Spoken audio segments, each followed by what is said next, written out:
region quite unknown to travelers, where ancient mountains thrust down into Provence. The trek began on barren moors, 12 or 1,300 meters above sea level, through land that was bleak and monotonous. Nothing grew there but wild lavender. My route led across the region at its widest point, and after hiking for 3 days, I found myself in a wasteland, desolate beyond description. I made camp near the remains of an abandoned village. The day before, my water supply had run out and I had to find some. The cluster of houses, although they were in ruins, reminding me of an old wasp's nest, made me think that once there must have been a fountain, or perhaps a well.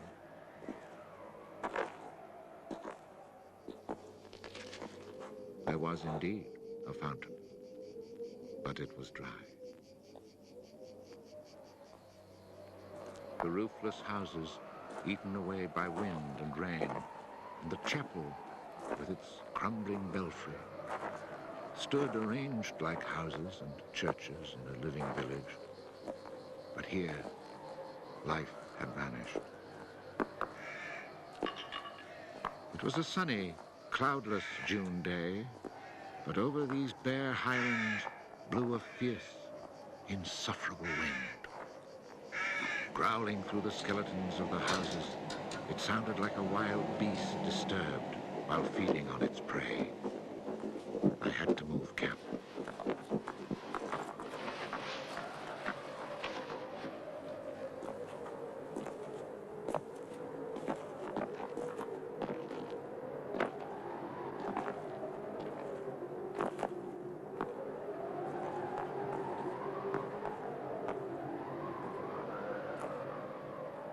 After 5 hours of walking, I still had found no water, and I could see nothing that gave me hope of finding any.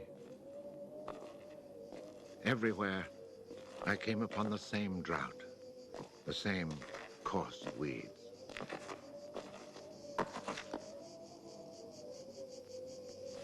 In the distance, something caught my eye. A thin, dark shape that I took for a tree stump. But just in case, I walked towards it.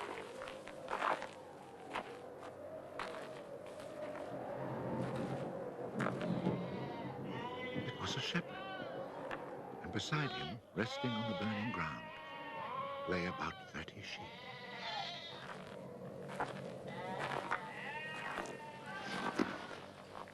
He let me drink from his gourd, and presently he led me to his sheepfold in a hollow in the plain. He drew water. Excellent water it was, too, from a very deep, natural well over which he had rigged a simple windlass.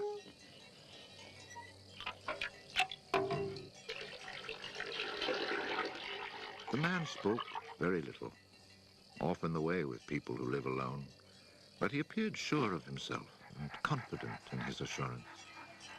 It all seemed somehow strange in this barren land. He lived not in a hut, but in a real house, a stone house, whose walls clearly showed how his own labor had repaired the ruin it had once been. Its roof was solid and strong, and the wind on its tiles sounded like the sea upon the seashore. Inside, it was neat and tidy, dishes washed, floor swept, shotgun oiled. His soup simmered over the fire. And I noticed that he was freshly shaved, that all his buttons were firmly sewed on, and that his clothes were darned with that meticulous care which makes the mend invisible. He shared his soup with me.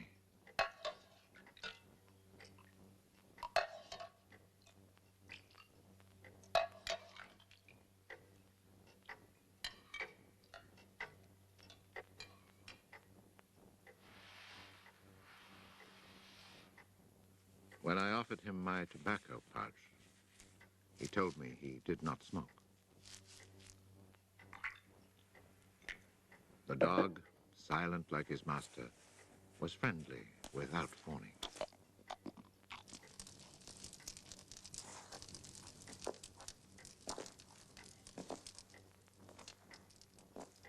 It had been agreed that I would spend the night. The nearest village was still almost 2 days' walk away. Villages in this region were few and far between, and I knew well what they were like. 4 or 5 of them were scattered over the slopes of these highlands, each one at the very end of a cart track among copses of white oaks. They were inhabited by charcoal burners. The living was poor, and families huddled together in a climate very harsh both in summer and winter found their struggle for survival made more bitter by their isolation. There was no relief. Their constant longing to escape became a crazy ambition. Endlessly the men carted their charcoal to town, then returned home. Even the most stable characters crack under the constant grind. The women seethed with resentment. There was rivalry in everything. The sale of charcoal and the church pew. They were rivals in virtue and rivals in vice. And the battle royal between vice and virtue raged incessantly. And always there was the wind. The ever-present wind constantly grating on the nerves. There were epidemics of suicide and many cases of madness, nearly always ending in murder.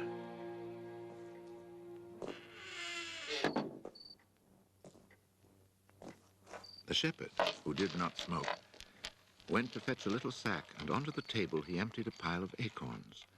He began to examine them very carefully, one by one, separating the good from the bad. I sat, smoking my pipe. I offered to help, but he told me it was his work, and indeed, seeing how very carefully he carried out his task, I did not insist. That was the only time we spoke.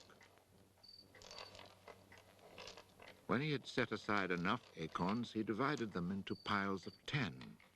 As he did this, he discarded the smaller ones, or those that were cracked, for now he was examining them very, very closely.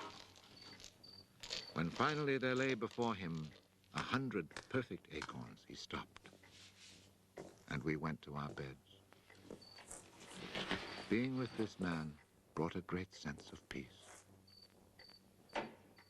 The following morning, I asked him if I might stay on and rest for the day. He found that quite natural, or to be more precise, he gave me the impression that nothing could upset him. The day of rest was not absolutely necessary, but I was intrigued, and I wanted to learn more about him. He let his sheep out of the pen and led them to their grazing. Before he went, he took the little bag of carefully chosen acorns and put them into a pail of water to soak. I noticed that for a walking staff, he carried an iron rod as thick as my thumb and about as high as my shoulder.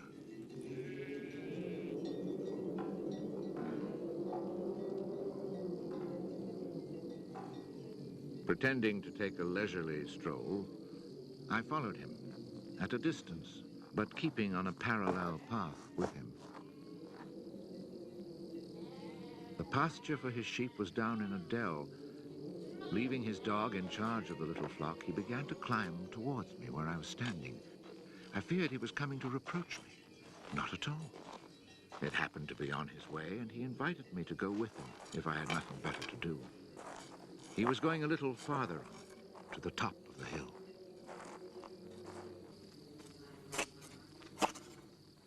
When we reached his destination, he began to drive his iron staff into the ground. He made a hole, dropped in an acorn, and filled in the hole.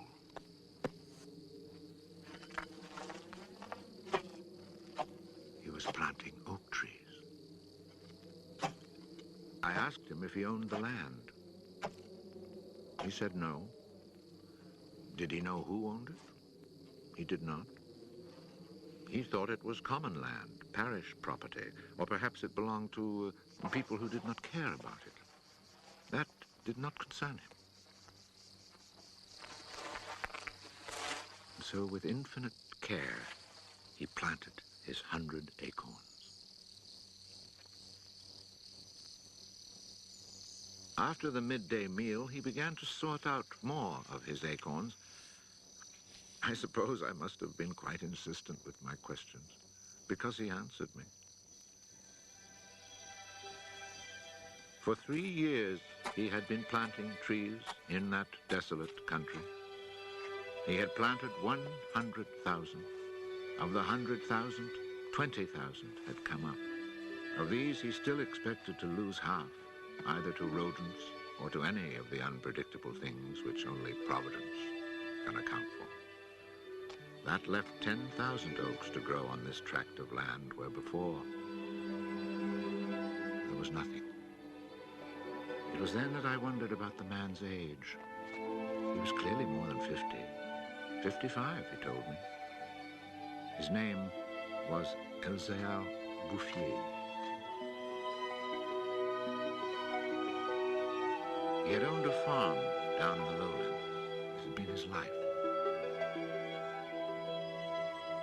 He had lost his only son, and then his wife, and had withdrawn into this solitude where he was content to live quietly with his lambs and his dog. It was his opinion that the land was dying for lack of trees. He added that having nothing very important to do himself, he had resolved to remedy this state of affairs.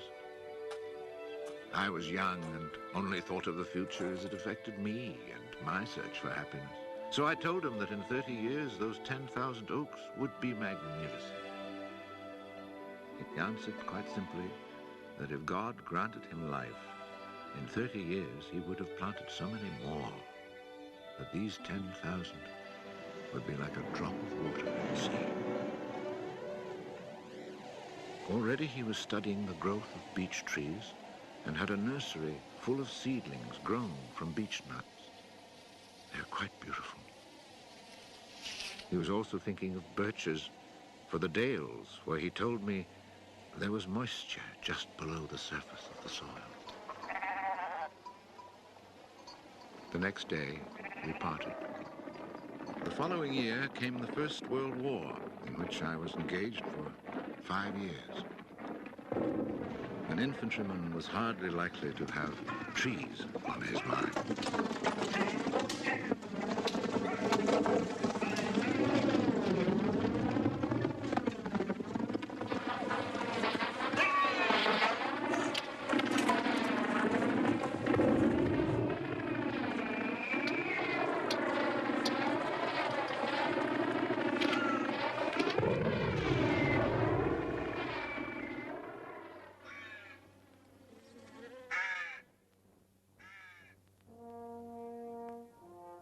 After demobilization, I found myself the possessor of a small gratuity and a great desire to breathe pure air.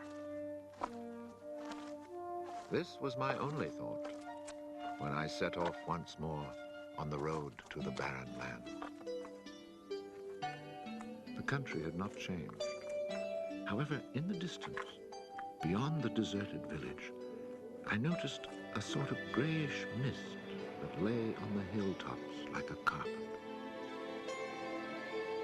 The shepherd who planted trees had been in my mind since the day before. 10,000 oak trees, I thought to myself, really need a lot of space. I had seen so many people die in those 5 years, it was easy to imagine that Elzéar Bouffier, too, was dead, especially since at 20, we think of men of 50 as ancient with nothing left to do but die.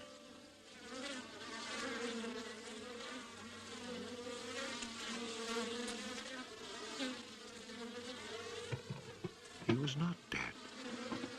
He had changed his occupation. He had only 4 sheep left, but now He had over 100 hives of bees. He had given up sheep because they threatened his young trees. The war had not disturbed him, and he had calmly continued his planting. The oaks of 1910 were now 10 years old and taller than either of us. It was such an impressive sight, I was struck dumb. And as he never said a word, we spent the whole day in silence, walking through his forest. It was in 3 sections and measured 11 kilometers long and 3 kilometers at its widest. When I reminded myself that all this was the work of the hand and soul of one man with no mechanical help, it seemed to me that men could be as effective as God in tasks other than destruction. He had followed his dream, and beech trees as high as my shoulder, stretching as far as the eye could see, were witness to it. The oaks were strong and past being at the mercy of rodents. As for Providence, she would have needed a cyclone to destroy this creation of man. He showed me handsome groves of 5-year-old birches planted in 1915, the year I was fighting at the Battle of Verdun. He had set them out in all the hollows where he guessed, and rightly, there was moisture near the surface.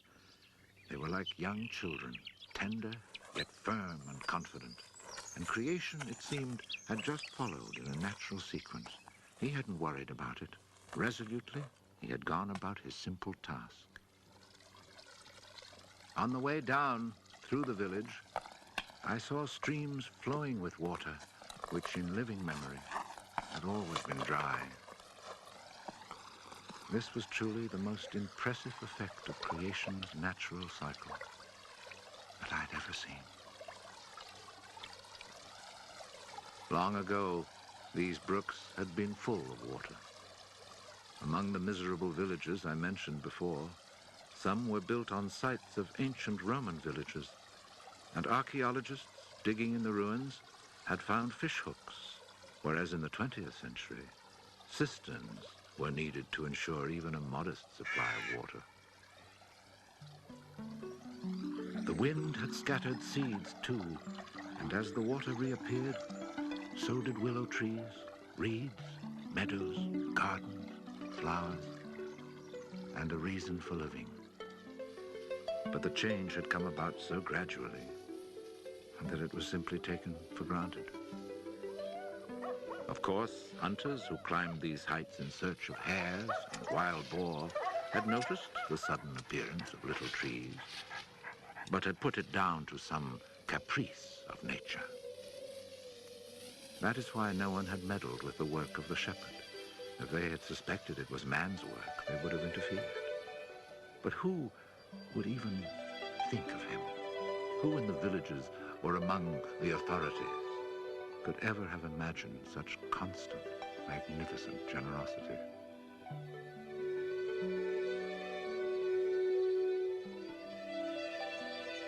Each year from 1920 on, I paid a visit to Elzéar Bouffier. I never saw him lose heart, nor was he ever deterred. And often, God knows, it must have seemed that heaven itself was against him. I never tried to imagine his frustrations, but to achieve such an end, he must have had to overcome many obstacles. For such passion to succeed, he must surely have fought and conquered despair. We must remember that this exceptional man had worked in utter solitude. Solitude so complete that towards the end of his life, he had lost the habit of speech. Oh, perhaps he saw no need for it. In 1933, he was visited by an astonished forester who notified him of an order that lighting fires outdoors was forbidden for fear of endangering this natural forest. It was the first time the forester told him naively that he had ever seen a forest grow of its own accord. In 1935, a whole delegation from the authorities arrived to look at the natural forest.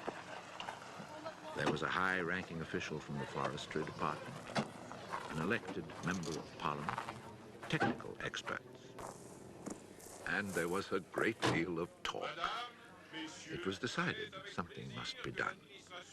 Fortunately, nobody did anything except for the one good thing. The forest was placed under government protection and charcoal burning was prohibited. For it was really quite impossible not to be enchanted by the beauty of these young, healthy trees. And they had even managed to cast their spell over the Member of Parliament.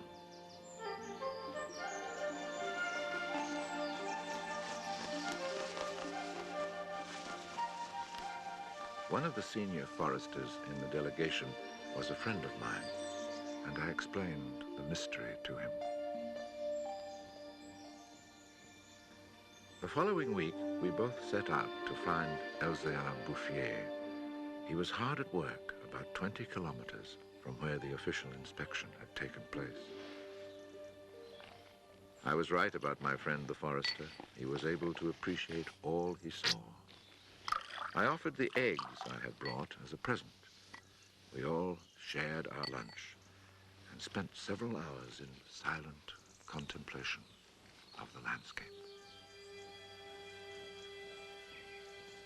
The slopes we had climbed on our way up were covered with tall trees 4 times our own height.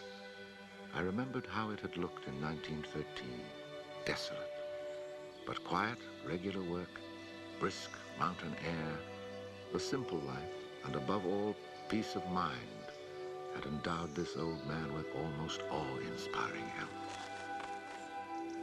He was one of God's athletes. I wondered how many more hectares he would cover with trees. Before we took our leave, my friend made one small suggestion about the kinds of tree which seemed to suit the soil here. He did not press the point, for the simple reason, he told me afterwards, that this man knows more about it than I do. The idea must have been turning over in his mind, for after we had walked for an hour, he added, he knows more about it than anyone else in the world. He's found a perfect way to be happy. Thanks to this forester, not only the forest, but the happiness of Elzéar Bouffier were protected. The only serious danger to his work occurred during the Second World War. Cars being powered by wood-burning generators. There was never enough wood.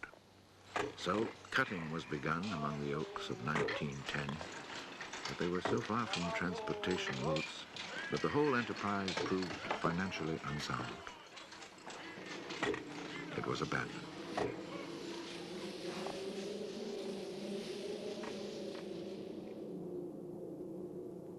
The shepherd knew nothing of all this. He was 30 kilometers away, quietly going about his business, ignoring the War of '39 just as he had ignored it in 1914. I saw Elzéar Bouffier for the last time in June 1945. He was then 87. Again I had set out on the road to those barren moors. But now, in spite of the dislocation left behind by the war, there was a bus which ran from the Durance Valley up into the mountains. I decided it must be because of this relatively speedy means of transport that I could not recognize the places where my walks used to lead me.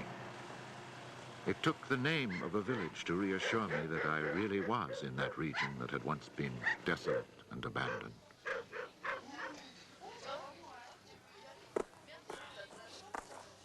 The bus dropped me at Vergon. In 1913, this hamlet of no more than a dozen houses had 3 inhabitants, wild creatures who hated each other, who set snares to make a living. They were people without hope. Now everything was different, even the air itself. Instead of the harsh, dry winds of the past, there was a gentle breeze full of fragrance. From the mountain tops came a sound like rushing water. It was the wind rustling through the forest.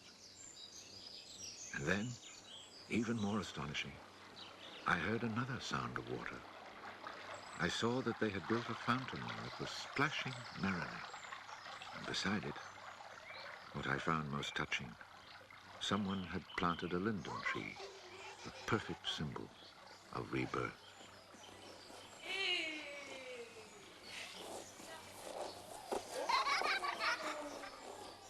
Moreover, Verdun showed signs of the kind of labor that only hope can inspire. So hope had been restored. Ruins had been cleared and crumbling walls torn down.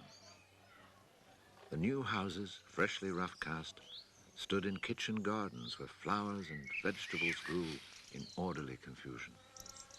Roses and cabbages, snapdragons and leeks, celery and anemones. It had become a place where one would want to live. From this point, I continued on foot. The war had not been over long enough for life to reach full bloom, but Lazarus had emerged from the tomb. On the lower slopes of the mountain, I could see small fields of young barley and rye, and down in the narrow valleys, the meadows were green.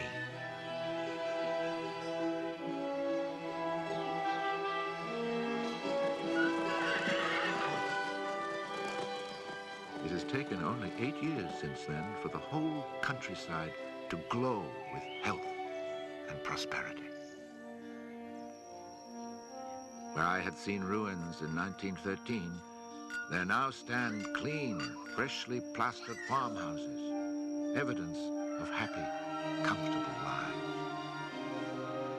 Dry springs fed by snows and rains, now conserved by the forest, have begun to flow again.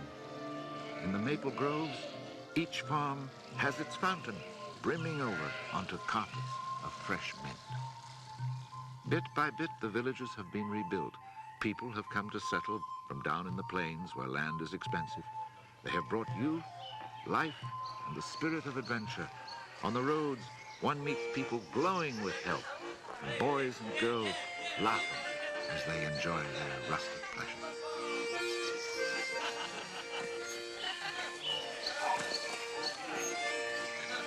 Counting those who lived here before, quite changed by their life in gentle surroundings, and including the newcomers, more than 10,000 people owe their happiness to Elzéar Bouffier. When I think that one man, one body, and one spirit was enough to turn a desert into the land of Canaan, I find after all that a man's destiny can be truly wonderful. But when I consider the passionate determination, the unfailing generosity of spirit it took to achieve this end, I'm filled with admiration for this old, unlearned peasant who was able to complete a task worthy of God. Elzéar Bouffier died peacefully in Banon in 1947.